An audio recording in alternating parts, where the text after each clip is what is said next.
সামনেই 2026-এর বিধানসভা নির্বাচন হাতে আর মাত্র এক বছরও নাই, কয়েক মাস বাকি। কিন্তু এই বিধানসভা নির্বাচনের আগে আবারও কিন্তু ভাঙা গড়ার খেলা শুরু হয়ে গেছে। যেমনটা দেখা গিয়েছিল 2021-এর বিধানসভা নির্বাচনে, ঠিক তেমনই কিন্তু 2026-এর বিধানসভা নির্বাচনের কয়েক মাস আগে থেকেই রাজনৈতিক খেলা, রাজনৈতিক উত্তেজনা, রাজনৈতিক লড়াই যেমন শুরু হয়েছে, তার সাথেই সমস্ত রাজনৈতিক দল ঘর গোছাতে ইতিমধ্যেই শুরু করে দিয়েছেন। তৃণমূল কংগ্রেস থেকে শুরু করে বিজেপি, সিপিএম, কংগ্রেস, সমস্ত রাজনৈতিক দলের নেতাকর্মী, বিধায়কদের সুর বেঁধে দিয়েছেন বিধানসভা নির্বাচনের লক্ষ্যে মমতা ব্যানার্জি, অভিষেক ব্যানার্জি। কীভাবে জনসংযোগ বাড়াতে হবে, কীভাবে মানুষের কাছে যেতে হবে, কীভাবে বিধানসভা নির্বাচনে ফের বাজিমাত করা যাবে।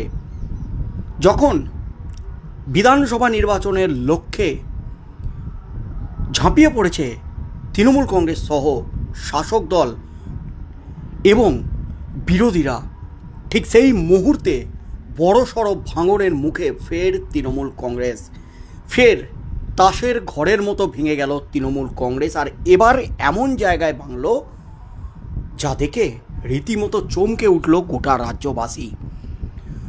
অনুব্রত গড়ে বড় ভাঙনের মুখে তৃণমূল কংগ্রেস। কদিন আগেই বীরভূমের সভাপতির পদ থেকে ছাঁটাই করা হয়েছে অনুব্রত মণ্ডলকে। বীরভূমের সভাপতির পদটাই বিলুপ্ত করে দিয়েছেন মমতা ব্যানার্জি। অনুব্রত মণ্ডলের শিকড় উপড়ে ফেলেছেন মমতা ব্যানার্জি, যা নিয়ে কিন্তু তীব্র রাজনৈতিকভাবে তোলপাড় চলছে গোটা রাজ্য জুড়ে। 2026-এর বিধানসভা নির্বাচনের আগে কি নয়া সমীকরণের ইঙ্গিত দিচ্ছেন মমতা ব্যানার্জি তৃণমূলের তরফ থেকে? ঠিক সেই মুহূর্তে এবার বীরভূমে অনুব্রত গড়ে বড় সড় ভাঙন, গণ ইস্তফা শুরু তৃণমূলে। শয়ে তৃণমূলের কর্মী, সমর্থক থেকে শুরু করে হেভিওয়েট নেতারা তৃণমূল ছেড়ে যোগদান করলেন বিজেপিতে। তাতেই কিন্তু চরম অস্বস্তিতে, একেবারে বীরভূম তৃণমূল চরম অস্বস্তিতে।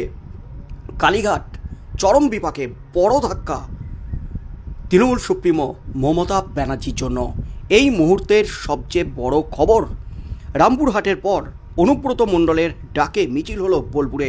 তবে সেখানেও তৃণমূলের ঐক্যের ছবিটা ধরা পড়ল না। মিছিলের প্রথমে হুটখোলা গাড়িতে রইলেন অনুব্রত মণ্ডল, পিছনের গাড়িতে রইলেন কাজল শেখ সহ বাকিরা। মিছিল শেষে তৈরি করা মঞ্চেও উঠলেন না বীরভূমের সদ্যপ্রাক্তন জেলা সভাপতি। এরই মধ্যে বীরভূমে দেখা গেল তৃণমূলে ভয়ঙ্কর ভাঙন। মঙ্গলবার অর্থাৎ আজ আবার অনুব্রত মণ্ডলের ডাকে সিউড়িতে মহা মিছিল রয়েছে। এদিকে রবিবার রামপুরহাটে অনুব্রত মণ্ডলের মিছিলের পরে বেশ কয়েকটি পরিবার যোগদান করলেন বিজেপিতে। অনুব্রত মণ্ডলকে জেলা সভাপতি পদ থেকে সরানোর পর এই নিয়ে তিনবার তৃণমূল থেকে বিজেপিতে যোগ দিল শয়ে পরিবার। যে খবরটা উঠে আসছে, 250টি পরিবার, হাজার তৃণমূলের নেতা কর্মী দল থেকে ইস্তফা দিয়ে তৃণমূল ছেড়ে বিজেপিতে যোগদান করলেন অনুব্রত মণ্ডলের জেলা সভাপতি পদ থেকে ছাঁটাইয়ের পরই। বছর ঘুরলি যেখানে বিধানসভা নির্বাচন, তার আগে গত সপ্তাহেই জেলায় বড় বদল করেছে তৃণমূল। উল্লেখযোগ্যভাবে বীরভূমের জেলা সভাপতি পদ শূন্য রেখে কোর কমিটিতেই আস্থা রেখেছে তৃণমূল কংগ্রেস। চেয়ারম্যান রাখা হয়েছে আশিস বন্দ্যোপাধ্যায়কে। বীরভূমের 9 জনের কোর কমিটিতে রয়েছেন অনুব্রত মণ্ডল, তবে তিনি আর জেলা সভাপতি নেই। অনুব্রত মণ্ডলকে জেলা সভাপতি পদ থেকে সরানোর পর এই নিয়ে তিনবার তৃণমূল থেকে বিজেপিতে যোগ দিল 250টি পরিবার। যেন হিড়িক লেগে গেছে তৃণমূল ছেড়ে বিজেপিতে যোগদানের। সোমবার বীরভূমের নলহাটি বিধানসভার বিভিন্ন গ্রাম থেকে 55টি পরিবারের 270 জন মানুষ তৃণমূল ছেড়ে বিজেপিতে যোগদান করে বলে দাবি বিজেপির। বীরভূম সাংগঠনিক জেলার সভাপতি ধ্রুব সাহা তাদের হাতে দলীয় পতাকা তুলে দেন। অনুব্রত মণ্ডল জেলা সভাপতির পদ হারানোর পর গত রবিবার বীরভূমে কোর কমিটির বৈঠক বসে। তা ডাকেন জেলায় দলের চেয়ারপারসন আশিস বন্দ্যোপাধ্যায়। সেখানে হাজির ছিলেন অনুব্রত মণ্ডলও। বৈঠক শেষে মিলেমিশে কাজ করার বার্তা দিয়েছিলেন জেলার নেতারা। কিন্তু তার 24 ঘন্টার মধ্যেই কিন্তু বড় ধাক্কা, একেবারে বড়সড় ভাঙনের মুখে তৃণমূল কংগ্রেস। অনুব্রত মণ্ডলের ডাকা বৈঠকে দেখা যায়নি তৃণমূলের কোর কমিটির সদস্য ও জেলা সভাধিপতি কাজল শেখকে।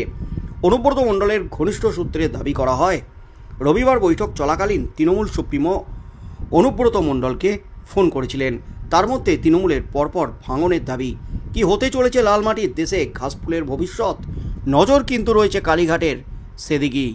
তার মধ্যেই মেঘা মিছিল অনুব্রত মণ্ডলের মেঘা মিছিলের পরও কিন্তু টেকানো গেল না, কারণ হাজার হাজার তৃণমূলের নেতা থেকে শুরু করে কর্মী সমর্থক তারা যোগ দিলেন বিজেপিতে।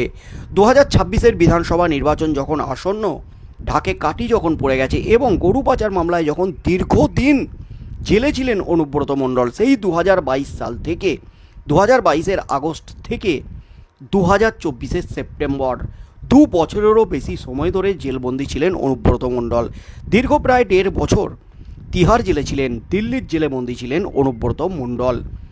তবে অবশেষে গরু পাচার মামলায় জামিন পেয়ে দেশে ফিরেছেন, নিজের গ্রামে ফিরেছেন অনুব্রত মণ্ডল।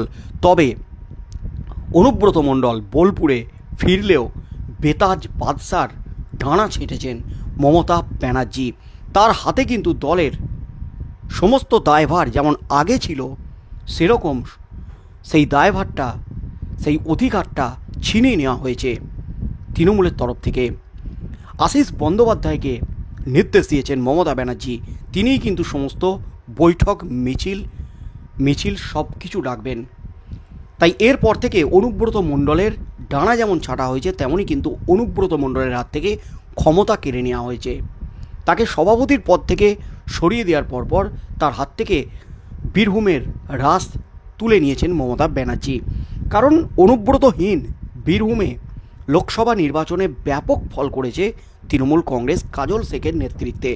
তাই 2026-এর বিধানসভা নির্বাচনের আগে কোনো রকম রিস্ক নিতে চাইছে না তৃণমূল কংগ্রেস।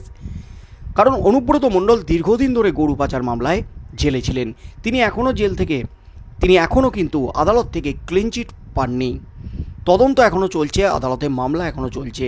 তাই এই মুহূর্তে 2026-এর বিধানসভা নির্বাচনের আগে দলের ভাবমূর্তি বজায় রাখতে অনুব্রত মণ্ডলকে সরিয়ে দেওয়া হয়েছে, ডানা ছাঁটা হয়েছে, এমনই কিন্তু দাবি রাজনৈতিক মহলে। তার মধ্যেই কিন্তু এবার বীরভূমের তৃণমূল কংগ্রেসে দেখা গেল একেবারে ভাঙনের ছবি। তাসের ঘরের মতো প্রতিদিনই কিন্তু ভাঙছে তৃণমূল কংগ্রেস।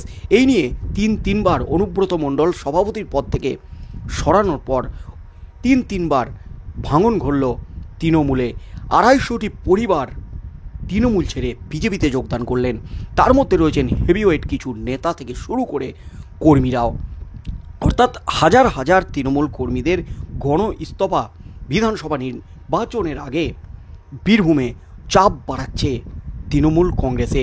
চরম অস্বস্তিতে খোদ মমতা ব্যানার্জি।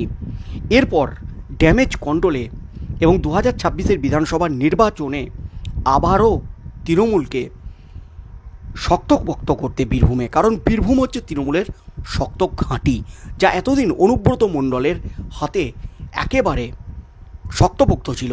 সেই বীরভূম এবার কিন্তু ধীরে ধীরে তৃণমূলহীন হতে চলেছে।